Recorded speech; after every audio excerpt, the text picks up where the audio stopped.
This is the fourth lecture on momentum and conservation of momentum. In this lecture, we will concentrate on defining what center of mass is and how it relates to rocket propulsion. The center of mass of a system is the point where the system can be balanced in a uniform gravitational field. You can think of it as the center of mass distribution.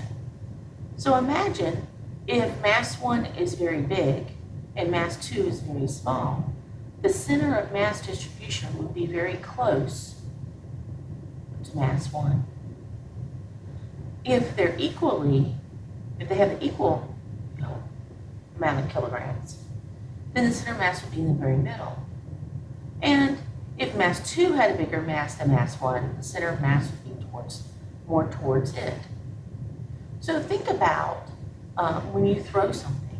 When you throw something that is not a ball, like say a hammer or a pencil across the room, it rotates.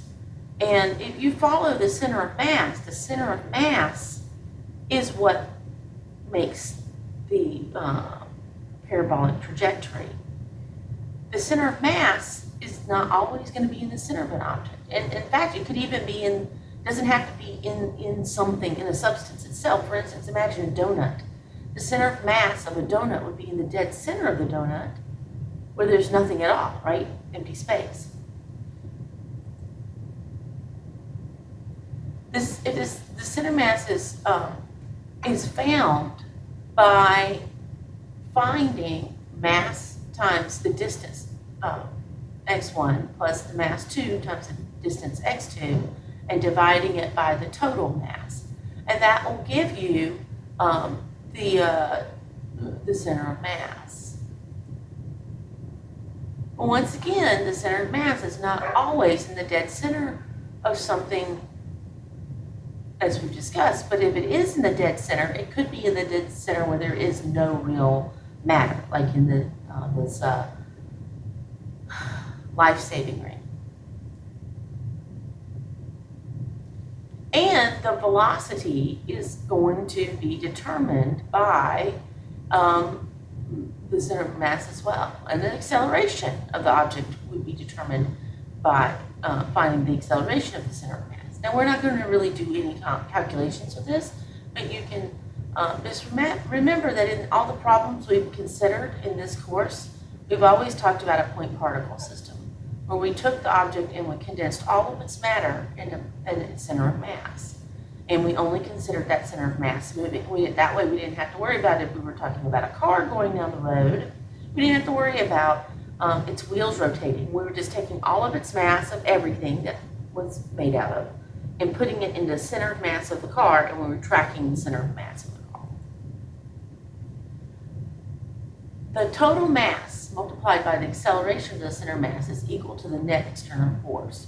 Remember, F net is ma. So in order to find A, we have to multiply force. We have to multiply the mass times the acceleration of the center of mass. And just like I explained before, a projectile is only, we looked at that trajectory that we've talked about, we explained about, the independence of horizontal vertical motion, blah, blah, blah, blah, blah. Only one direction accelerates, the other doesn't. We were considering the center of mass of the object.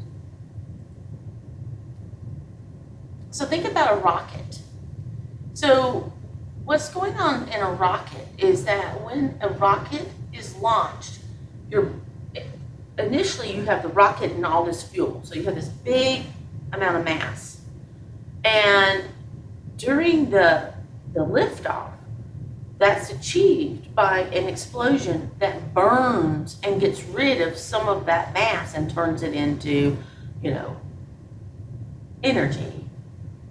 And so after, during the launch, you're losing mass. So in all the other systems, we weren't changing the total mass of the system. When we talked about two trains hitting each other, we had one train that was 1,000 kilograms, one that was moving, and one that was stationary at 1,000 kilograms. The total mass of that system was 2,000 kilograms, even though before the collision, only one thing was moving, right? We didn't change the total mass. Even after the collision, they stuck together, the total mass was still 2,000 kilograms. But in the case of a liftoff, the mass is changing. So we can figure out the thrust force if we look at the definition of force a little bit differently. Before we were talking about the rate of momentum, right? Force is the rate of change of momentum. Well, we know that momentum changes if the velocity changes and the mass stays the same. And we talked about m delta v. But in this scenario, we're talking about keeping the velocity the same. The velocity is the same, but the mass is changing. So we just change that formula just a little bit. The change in mass over the amount of time it occurs times the liftoff velocity. So this way we have kind of a little bit different take on finding that thrust force. And the thrust force is going to be proportional to the change in mass. So if you get rid of a lot of mass, you have a big change in mass, then in a short period of time, then you're going to have a really big thrust force.